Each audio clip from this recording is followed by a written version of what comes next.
অহা 2 তাৰিখে আমাৰ বাবে আৰু এক প্ৰাপ্তিৰ দিন। ৰাজ্যৰ শিক্ষামন্ত্ৰী হৈ থকা অৱস্থাত সৰ্বশিক্ষা অভিযানত আমি বহুত শিক্ষকৰ নিযুক্তি দিছিলোঁ। প্ৰায় 35,000 শিক্ষকে এতিয়াও সৰ্বশিক্ষা অভিযানত কাম কৰে।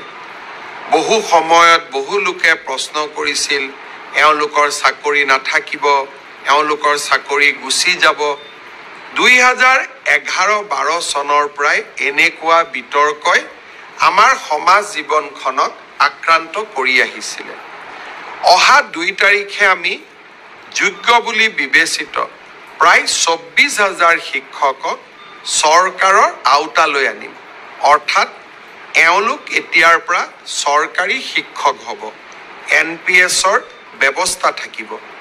আৰু ফেমিলি কম্পে কোনোবা শিক্ষক যদি অকালতে মৃত্যু হয়, পৰিয়ালটোৱে পূৰ্ণ দৰমহা পাব, পেঞ্চনৰ ব্যৱস্থা হ'ব।